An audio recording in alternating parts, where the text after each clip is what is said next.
प्यारी छात्राओं, सुप्रभात। मैं doctor Rita Singh, head university department of home science BNMU, आप सभी छात्राओं का इस ऑनलाइन क्लास में हार्दिक अभिनंदन करती हूँ। आशा है आप सभी इस तीसरे लॉकडाउन में स्वस्थ एवं सकुशल होंगी, अपने अपने परिवार के साथ एवं सरकार के दिशा निर्देशों का अक्षरशः पालन कर रही होंगी। आज ऐसी परिस्थितियां बन रही हैं कि लगता है कि अभी आने वाले समय में भी हम लोगों को इसी तरह ऑनलाइन क्लास लेना पड़ेगा और आप लोगों को ऑनलाइन परीक्षाएं भी देनी पड़ेंगी।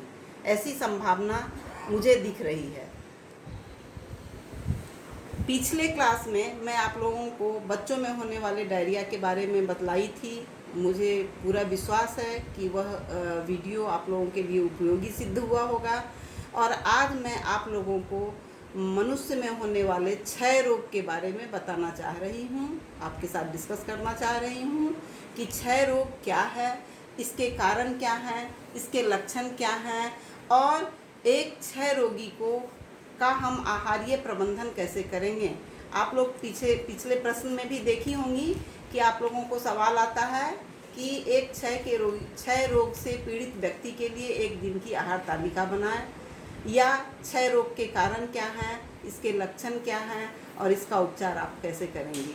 इसी पर आज हम आपके साथ डिस्कशन करेंगे और मुझे पूरा विश्वास है कि यह वीडियो भी आप लोगों के लिए उपयोगी सिद्ध होगा।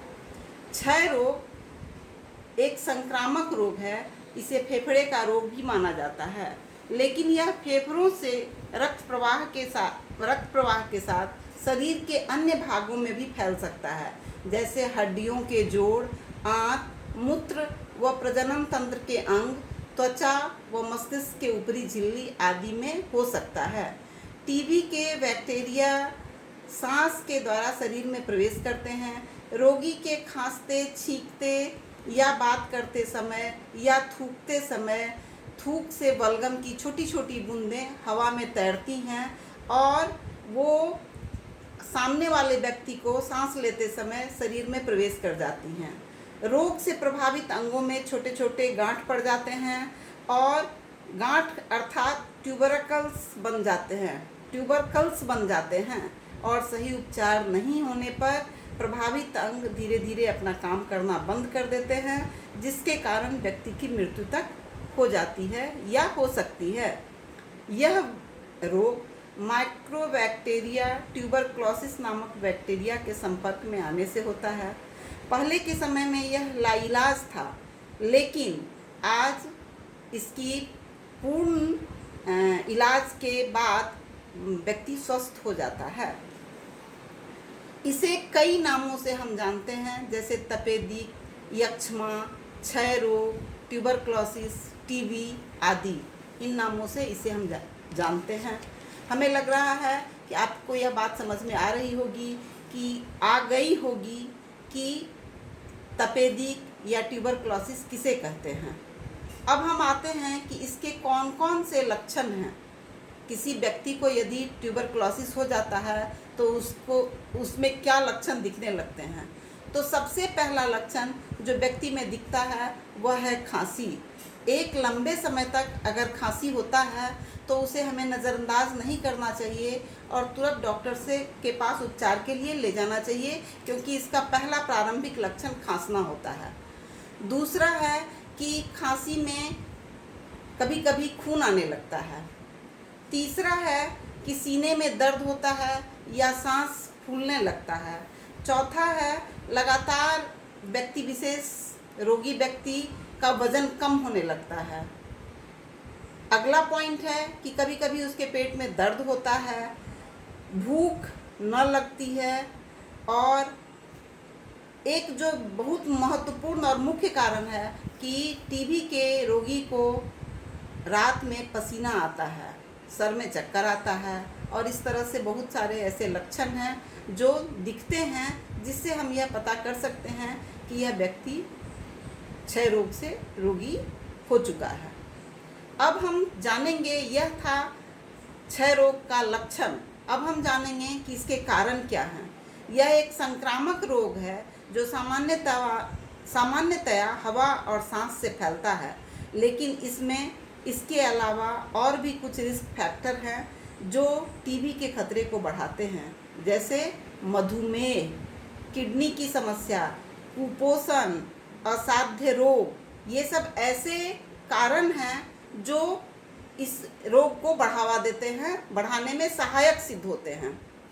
इसके अतिरिक्त निर्धनता या गरीबी इसका मुख्य कारण है कि सही भोजन नहीं मिल पाता है गरीबी के कारण।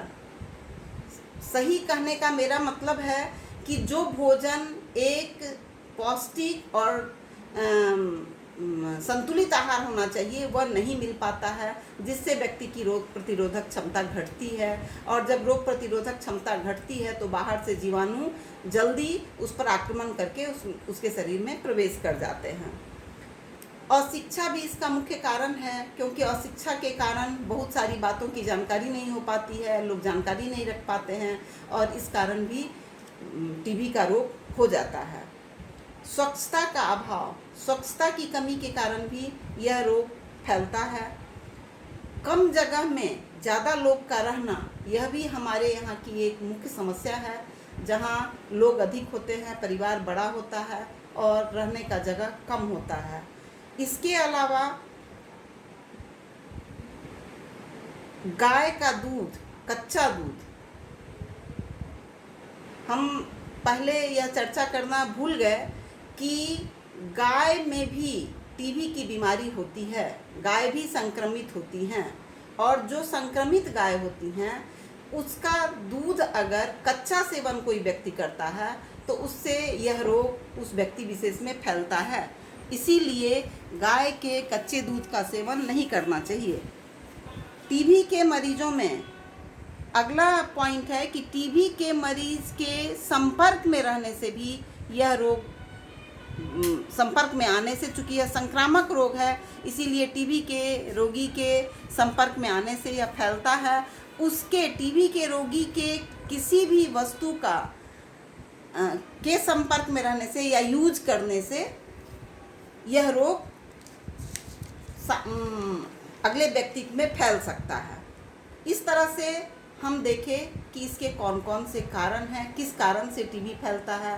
अब हम आते हैं इसके उपचार पे कि टीबी के लिए हमें क्या उपचार करना चाहिए। सर्वप्रथम सबसे पहले जब हमें यह पता चलता है कि व्यक्ति विशेष टीबी रोग से ग्रसित हो चुका है तो हमें उसे डॉक्टर के पास ले जाना चाहिए और डॉक्टरी परामर्श से उसे दवा देनी चाहिए और दवा का पूरा कोर्स उसे बिना नागा किए करवाना चाहिए, क्योंकि यह कोर्स 6 से 9 महीने का होता है और इस अवधि में बिना नागा किए उस व्यक्ति को दवा खिलाना चाहिए। अगला है कि उपचार के दौरान हमें उसे पौष्टिक आहार देना चाहिए और उसके बाद वो उस अवधि में शराब और सिगरेट का सेवन न करे, इसका हमें ख्याल रखना चाहिए क्योंकि यह उसके लिए हानिकारक होगा। और बच्चों में जन्म के तुरंत बाद हमें बीसीजी का टीका दिलवाना चाहिए ताकि उसे टीबी रोग से हम बचा सकें या उससे उसको निदान करवा सकें। अब हम आते हैं कि हमें एक टीबी के रोगी के लिए आहार का आयोजन या आहारीय प्रबंधन कैसे करना चाहिए। हम अब यह देखेंगे कि हमें टीबी के रोगी के लिए किस तरह से खान पान देना चाहिए। अभी तक हम लोगों ने देखा कि टीबी किसे कहते हैं, टीबी के कारण क्या हैं, टीबी के लक्षण क्या हैं, और अब हम देखेंगे कि टीबी में हमें क्या खान पान देना चाहिए। सबसे पहले हमें इस बात पर ध्यान देना चाहिए कि टीबी के रोग से जो ग्रसित रोगी है उसको उसकी पसंद का खाना हो, उसके पसंद और नापसंद को हमें ध्यान में रखना चाहिए और तभी हमें उसके लिए आहार का आयोजन करना चाहिए कि उसे क्या पसंद है और उसे क्या पसंद नहीं है। दूसरा बात हमें ध्यान रखना है कि रोग की गंभीर हालत में रोगी को हमें हाई कैलोरी लिक्विड डाइट या सॉफ्ट डाइट देना चाहिए। ठीक है। तीसरा है कि आरंभ में थोड़े थोड़े देर पर, अर्थात कम से कम 2.5 या 3 घंटे के अंतराल पर हमें उसे लिक्विड डाइट देना चाहिए। लेकिन जैसे जैसे वह रोगी ठीक होता जाता है उसका हम ड्यूरेशन जो है वो बढ़ा देंगे और 3 से 4 घंटे पर फिर हम उसको लिक्विड डाइट देंगे। इसके बाद हमें इस बात पर ध्यान देना चाहिए कि दवा देने से रोगी ठीक तो होता है, लेकिन उस वक्त में वो बहुत कमज़ोर हो जाता है, तो उसके खाने पर हमें ज़्यादा ध्यान देना होगा कि उसको हमको हाई प्रोटीन और हाई कैलोरी डाइट देना है। खाना का आयोजन करते समय इस बात का ध्यान रखना होगा कि खाने में हाई प्रोटीन और हाई कैलोरी डाइट हो। इसके बाद हमें इस बात का भी ध्यान रखना होगा कि 2 से 3 बार दिन भर में उसे हमें विटामिन ए, विटामिन सी और विटामिन ई युक्त फलों को देना चाहिए ताकि हम उसकी आवश्यकता को पूरा कर सकें। इसके अतिरिक्त आराम, ताज़ी हवा और अच्छा भोजन, ये 3 ऐसे प्रमुख उपाय हैं जो रोगी को रिकवर करने में महत्वपूर्ण भूमिका अदा करते हैं। ठीक है, आगे हम आते हैं कि एक दिन में, अब हम जब एक दिन की आहार तालिका तैयार करेंगे तो हमें इस बात का ध्यान रखना होगा कि उसे कितना कैलोरी हमें देना है प्रतिदिन के आहार में। तो एक ट्यूबरक्लोसिस के रोगी को एक दिन में 2500 से लेके 3000 कैलोरी तक हमें देना है। अब इसी के आधार पर आप लोग एक तालिका तैयार कीजिए कि 2500 से 3000 कैलोरी देने के लिए हम पूरे दिन में उसके डाइट में क्या क्या कैसे रखेंगे कि उसको 2500 से 3000 कैलोरी डाइट मिल पाए। या फिर वेट के हिसाब से हम एक वयस्क व्यक्ति में 1.5 से 2 ग्राम प्रति केजी के हिसाब से